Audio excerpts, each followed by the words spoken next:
Libro de los Hechos, capítulo 3, verso 6, dice así. Mas Pedro dijo: no tengo plata ni oro, pero lo que tengo te doy. En el nombre de Jesucristo de Nazaret, levántate y anda. Y tomándole por la mano derecha, le levantó, y al momento se le afirmaron sus pies y tobillos. Y saltando, se puso en pie y anduvo, y entró con ellos en el templo, andando y saltando y alabando a Dios. Padre, en el nombre de Jesús de Nazaret, te damos gracias por el honor de abrir la Biblia y leer esta santa porción de las Sagradas Escrituras en el día de hoy. Esperamos que esta palabra que salió de tu boca no vuelva a nosotros vacía, sino que haga lo que tiene que hacer en nuestras vidas.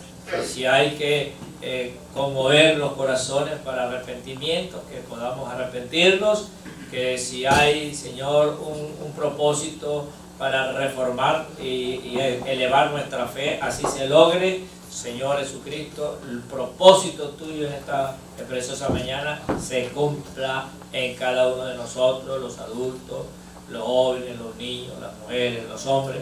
Señor, si hay alguna enfermedad en un cuerpo de los presentes, la reprendemos en el nombre de Jesús y declaramos la sangre de Jesucristo que fue derramada en la cruz del Calvario, que por esas llagas nosotros somos curados, sano ese cuerpo ahora mismo en el nombre de Jesús. Si hay alguna persona que ha cometido pecado, Señor, que la sangre de Jesucristo lo limpie de todo mal, de todo pecado y lo transforme en una nueva vida. Señor, aquí estamos. Si hay algún hermano que está necesitado y ha podido dar la ofrenda, Señor, que tú le cumplas la promesa de que abrirás las ventanas de los cielos y derramarás sobre cada uno de ellos bendiciones hasta que sobreabunde. Señor, pedimos pues la bendición en esta hora para cada uno de los presentes y los televidentes, para que, Señor, tu nombre corra y sea glorificado en medio de nosotros y también a través de tu palabra. Te lo pedimos y te lo rogamos en el sagrado nombre de nuestro Señor Jesucristo. Todos dicen amén. Amén. Pueden sentarse. Muy bien, esta es la historia.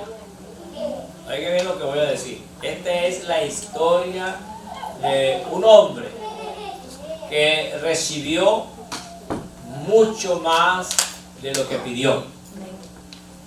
Como podemos constatar en los versículos anteriores al texto leído, nos podemos dar cuenta que este era un hombre que era puesto en la puerta del templo llamada La Hermosa para que él pidiese limosna. Como efectivamente él, al ver a Pedro y Juan, le extendió las manos y le pidió una limosna.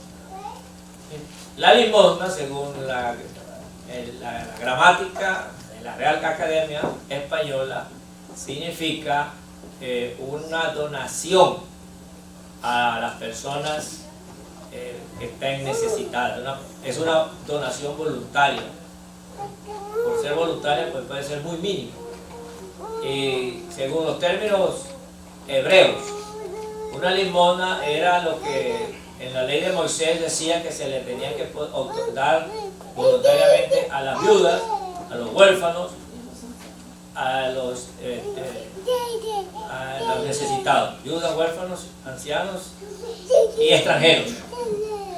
Por eso es que usted ve en el libro de Ruth que cuando ella está con los cosechadores, iba a la orilla del terreno, porque ese era un lugar, ahí caían las espigas que no podían abrazarse, y entonces eso era lo que recogían los extranjeros, los pobres, y Ruth era extranjera y viuda y pobre.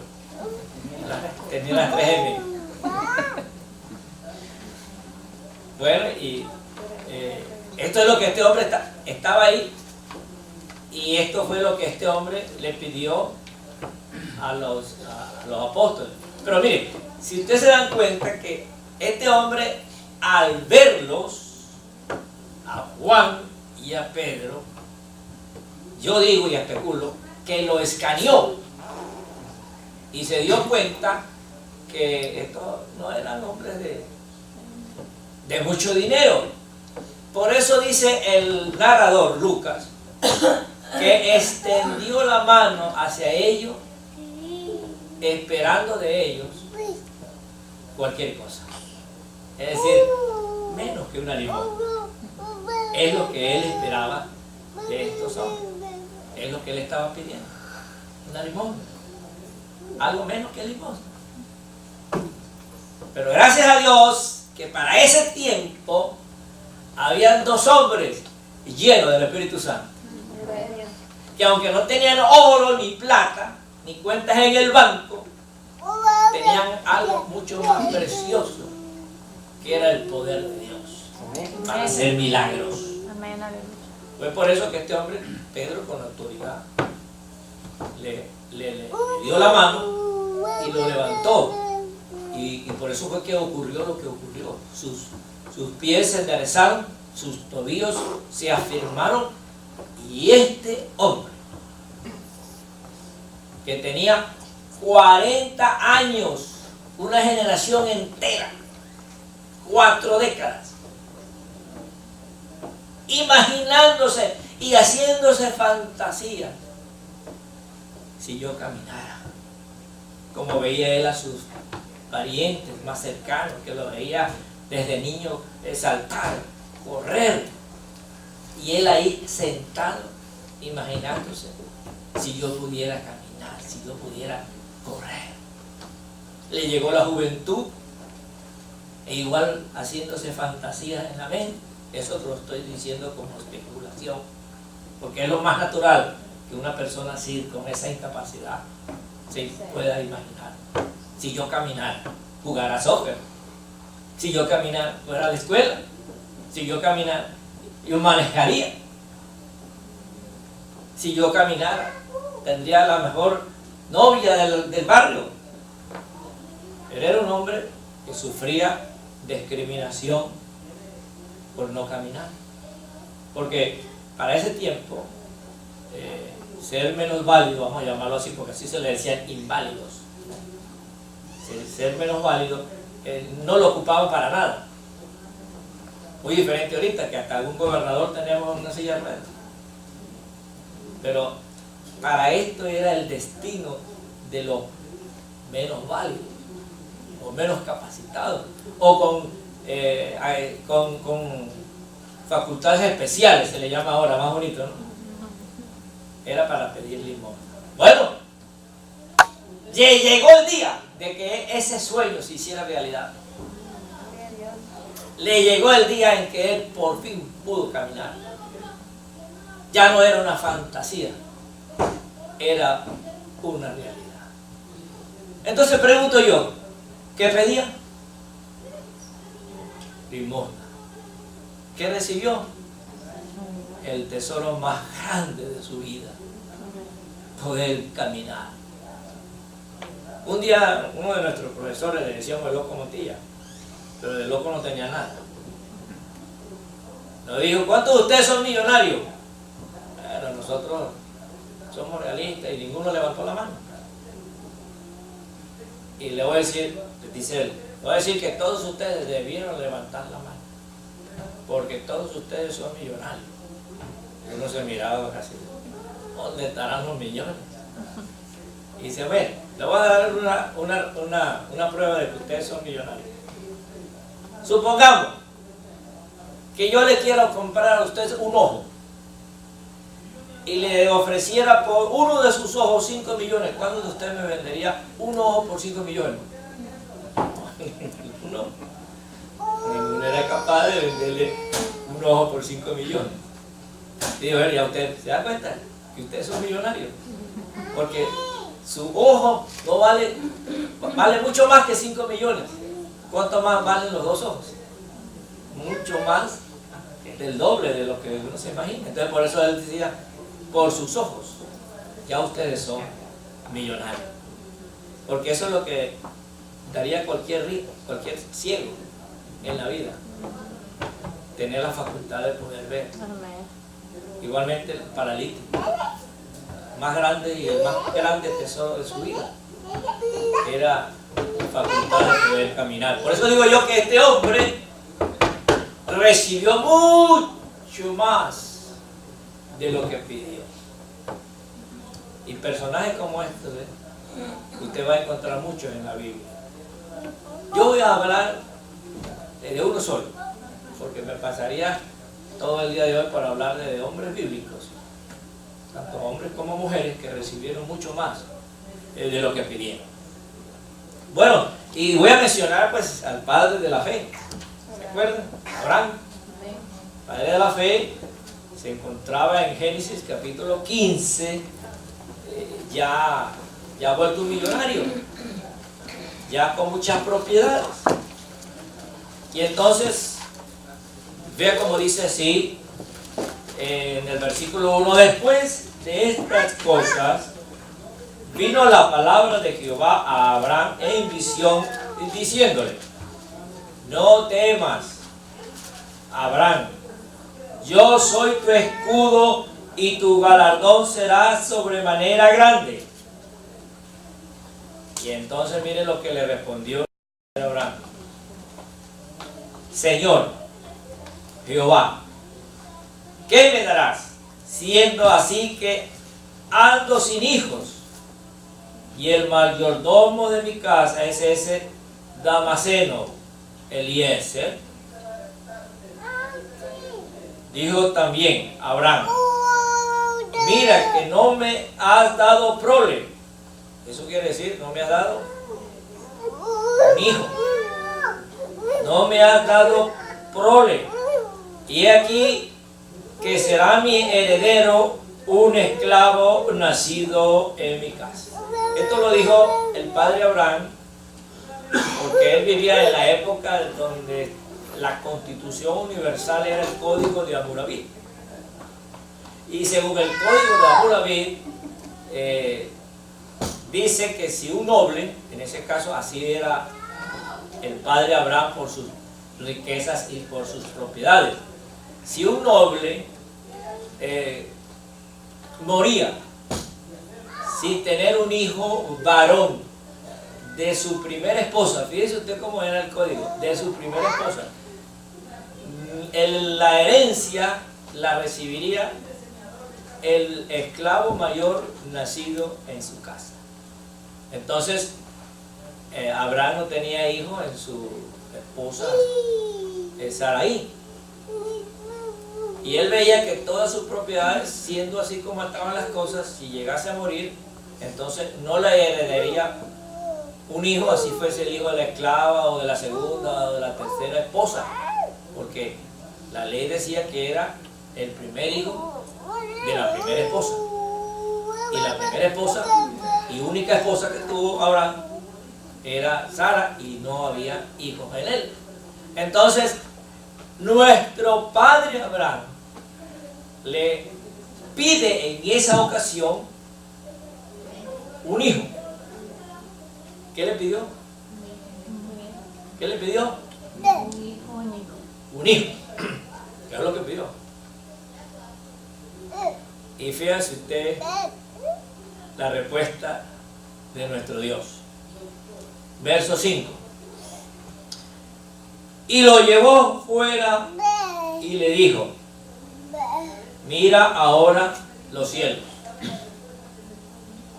cuenta las estrellas si las puedes contar. Y le dijo: así será tu descendencia. ¿Qué le estaba pidiendo el padre Abraham? Un hijo. ¿Qué le ofreció al Señor? Una multitud incontable como las estrellas del cielo. Más adelante, en el capítulo 22, en el verso 17, vea cómo le dice al Señor: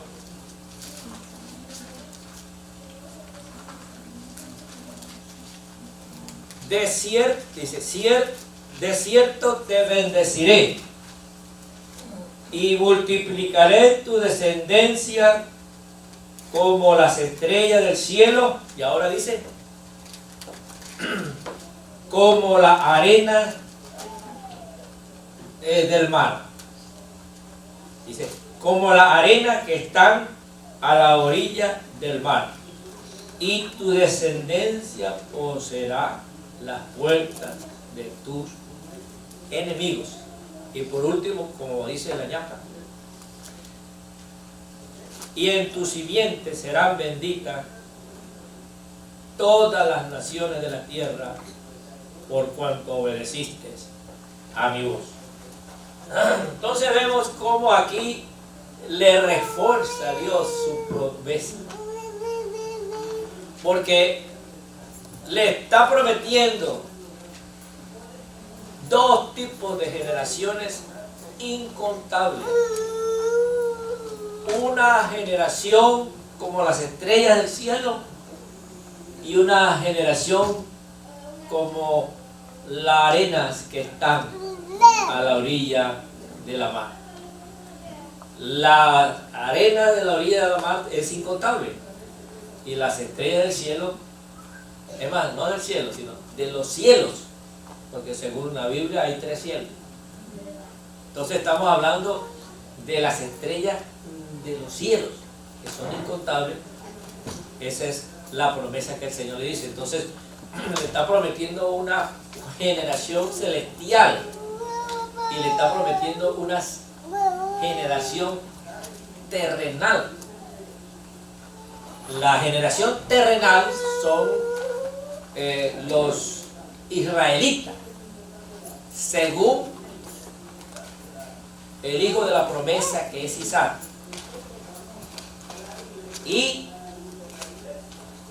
la otra es el pueblo de la descendencia árabe, que vienen siendo los hijos de Ismael. Entonces, Abraham es padre de los israelitas por Isaac, y es padre de los árabes por los ismaelitas. De modo que ahí se cumple la promesa que el Señor le dijo a Abraham, de darle una descendencia como la arena de la orilla del mar, incontable. Y la generación celestial, que es como las estrellas de los cielos, somos nosotros, la iglesia. Que si usted va a Apocalipsis, dice que en Apocalipsis Juan vio una gran multitud y que el Señor le dijo, cuéntalas, a ver si puedes. Y entonces Juan le dice, yo no puedo. Bueno, esas somos nosotros, las estrellas del cielo, la generación celestial. Por eso es que todos nosotros decimos que somos hijos de nuestro padre Abraham. Entonces, ¿qué estaba pidiendo Abraham? Un hijo. ¿Y qué le dio el Señor? Hijos e hijos, hijos e hijos, hijos y hijos y hijos y más hijos. Tanto así que le ofreció 2 generaciones, una espiritual, otra terrenal. Ambas son incontables, como las estrellas del cielo y como la arena. Ese es el ejemplo más claro que veo yo en las Sagradas Escrituras, de ver a nuestro gran Dios poderoso y soberano dándole mucho más de lo que alguien se atreve a pedir. Pero acuérdense que yo dije que había un montón de personajes bíblicos que les pasó lo mismo. Podemos mencionar, nada más mencionar, por ejemplo, Ana, ¿se acuerdan? La mamá de Samuel. Ella pedía un hijo varón y el Señor se lo dio. Pero no solamente fue un varón que le vino a dar dolores de cabeza, sino fue un varón que pudo hacer una pausa en la historia del pueblo de Israel, que estaba en bancarrota. Y él la levantó hacia una reforma y hacia un crecimiento tan grande que se puede decir de que después de Samuel viene lo que llaman la época de oro de la monarquía hebrea, con Saúl, David y Salomón. En los tiempos de Salomón dice que la plata era como arena y el oro corría por las calles de Jerusalén. Entonces fue un gran hijo que Dios le dio a Ana, y le dio más hijos. En el cántico de Ana nos damos cuenta que ella tuvo más hijos. Tuvo 6 hijos y uno que lo tenía en el vientre. Entonces ella pedía un hijo varón, Dios le dio a Samuel y otros hijos más. Y bueno, ¿y qué decir de Salomón? Que el Señor le dio un cheque en blanco y le dijo: pide lo que quiera. Y él le pidió nada más sabiduría. Pero el Señor le dice: por cuanto me has pedido sabiduría, yo te voy a dar riquezas y voy a poner a tus enemigos en paz contigo y te voy a dar pero muchas cosas como nadie en esta tierra la ha tenido. Entonces, vemos cómo estos personajes bíblicos pidieron algo tan pequeño como este tratado y Dios le dio algo tan grande como un libro. ¿Se dan cuenta ustedes lo que nosotros podemos recibir de nuestro gran Dios y Salvador? Amén. Y como para rematar, por si acaso hay duda en alguno de ustedes que Dios no puede darnos más de lo que le pedimos, y yo creo que para estas alturas ya no lo hay para todo lo que yo he mencionado, pero como para cerrar con broche de oro, yo le voy a invitar a que leamos una bendición apostólica que se encuentra en el libro de Efesios, capítulo 3, verso 20. Capítulo 3, verso 20, que dice de la siguiente manera: y aquel que es poderoso, mire cómo se revela al Altísimo, lo revela como poderoso. En otras partes se le menciona como el todopoderoso, y algunos lo llamamos el omnipotente, así se revela. Entonces, él mismo dice aquí: yo soy Dios de toda carne. Está en Jeremías. Yo soy Dios de toda carne. ¿Habrá algo imposible para mí? Entonces estamos hablando de aquel que todo, del Altísimo, y aquel que lo puede todo, que para él no hay nada difícil. El poderoso, el todopoderoso, el omnipotente, estamos hablando de él. Y aquel que es poderoso, ¿para qué? Para hacer todas las cosas. No se queda ni una sin tomar en cuenta. Para hacer todas las cosas, fíjense ustedes los calificativos, mucho más de lo que pedimos. Quiero enfocarme en esto. Darnos mucho más de lo que pedimos y podamos entender. O sea, este actuar de Dios no lo entendemos, porque Él nos puede dar, tiene el poder, tiene la facultad, tiene el atributo de darnos mucho más de lo que podemos, de lo que pedimos y podemos entender según el poder que hay. No en el vecino, sino en ti, en ti, en mí, en nosotros. Tenemos ese privilegio, tenemos ese regalo de Dios, de que Dios puede actuar en gran poder en nosotros, dándonos mucho más de lo que pedimos. Esa es la revelación del día de hoy. Tenemos un Dios que nos da mucho más de lo que pedimos.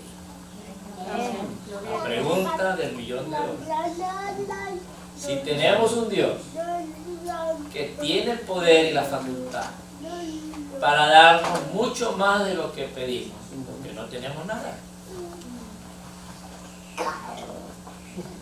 La respuesta es simple, simple y llanamente, porque no pedimos. Y si en alguna ocasión pedimos mal. Entonces nosotros tenemos, para poder recibir mucho más de lo que le pedimos al Señor, tenemos que pedir, porque Él mismo nos dice, pedid se os dará. Y uno de los apóstoles dice, hasta ahora nada habéis pedido. Es decir, que los malos creyentes no creen que somos de este tiempo, hermano. A los apóstoles también les tocó lidiar con esos cristianos que no oran, lidiar con esos creyentes que no le piden al Señor nada. Hoy en día hay una gran cantidad, yo creo que la mayoría de creyentes que no oran. Y como no oran, no piden. Y si piden, piden mal. Yo he oído a gente orar y lo primero que dice, Padre, te pido, ya está pidiendo mal.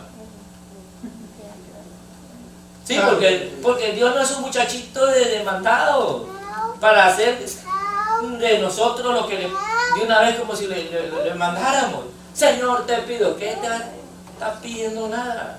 Estás pidiendo mal. O como una hermana que me dice, ¿por qué Dios no me contesta? ¿Y cómo así, hermano? Es que yo he estado orando para que el Señor castigue a la hermana y yo veo que está pidiendo que la castigue a la hermana porque a ella le cae mal. Y Dios no le contesta. Anda con carro nuevo, ya anda que se casó, tiene un buen trabajo, sus hijos, y entonces en vez de irle mal, le ha ido mejor. Está pidiendo mal. Y así, hermano, usted lo ve como en forma de chiste, pero así hay muchas de nuestras oraciones. Que a la hora de nosotros acercarnos a Dios, le pedimos muy mal. Yo tengo una experiencia que practiqué cuando estaba con la prueba del cáncer. Que yo no le decía al Señor que me sanara. Yo no era de los que decía, cancelo esta enfermedad. Yo no era de esa manera. Hay quien lo hace, si le resulta bien. Pero yo pienso que está mal. Porque si yo estoy enfermo y quiero que el Señor me sane, yo lo que tengo que es declarar a Jesús como mi sanador. Porque aquí el pastor nos dijo, el único que merece todo el lugar en nuestro corazón es Jesucristo. El único que merece la honra y la gloria es Jesús. Es el único digno. Sí, amén. Entonces decía yo, si yo quiero que Jesús me sane, yo declaro, yo no decía, declaro que esta enfermedad no existe. Claro que existía. Y me iba a matar si no me cuidaba. Pero yo decía, Jesucristo, tú eres mi sanador. Y declaré a Jesucristo mi sanador hasta que el doctor dijo, Mr. José, you free de cáncer. ¡Aleluya! Jesús me sanó. ¿Por qué? Gloria a Dios. Yo declaré Gloria a Dios. a Jesús como mi sanador. Y el día que se me acabó el dinero, y andaba yo como el hombre de la historia, de limosna. Porque no pedí limosna, sino estaba de limosna. Y entonces cuando tenía $1 en el bolsillo, yo no le dije al Señor, dame millones, dame dinero. No. Yo ya había aprendido ya. Entonces decía, Jesús, tú eres mi proveedor. Y declaraba a Jesús como mi proveedor.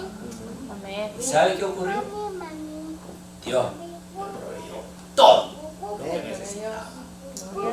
Entonces, ahí está la diferencia en aquellos que declaran libre de enfermedad, declaran libre de pobreza, declaran libre de esto y libre de aquello. A declarar que si Jesús es mi pastor, Gloria a Dios. Amén, así es, aleluya. Entonces, yo invito a los hermanos que ahora sí se animaron a pedir, a que pidan lo que sea, pidan, pero pidan bien. Y usted verá que lo que yo le estoy diciendo en esta mañana lo van a comprobar. Ciertamente le pedí al Señor y Él me dio mucho más de lo que le pedí. Gloria a Dios. Porque Él está acostumbrado a eso, a darnos más de lo que le pedimos. Amén. Porque Él es nuestro Padre. Yo me acuerdo, si a usted un hijo le pide $1, usted se ríe. No, me tome 5 más bien. Le da más de lo que su hijo le pide. Porque es el amor espontáneo que sale de nuestro corazón como padre hacia nuestros hijos. Así es el Altísimo. Usted le pide una tontería y Él le da un edificio. Porque usted lo que estaba pidiendo era una carpa. Hombre, ¿cómo le va a dar una carpa a mi hijo si yo puedo darle un edificio? Y así sucesivamente. Pidan, pidan. Esa es la ley y la orden del Señor en el día de hoy. La orden es que pidan, pidan, pidan y pidan y no se cansen de pedir. Y cuando pidan, primero identifique al Señor en lo que van a pedir. Amén. Y ustedes verán cómo ustedes van a tener la respuesta de Dios. ¿Cuántos quieren pedir en esta mañana? Amén. Amén. Amén, aleluya. Yes. Yo soy el primero. Gloria a Dios. Todos tenemos ese deseo ya. Gracias al Señor que Él nos ha iluminado el camino Amén. y nos ha revelado que ese privilegio lo tenemos nosotros. La facultad, y más cuando estamos aquí en este país, tenemos que apropiarnos y usar esa bendición de pedirle. Pero por favor, please, pidámosle bien. Que Dios lo bendiga. Amén. Amén, aleluya.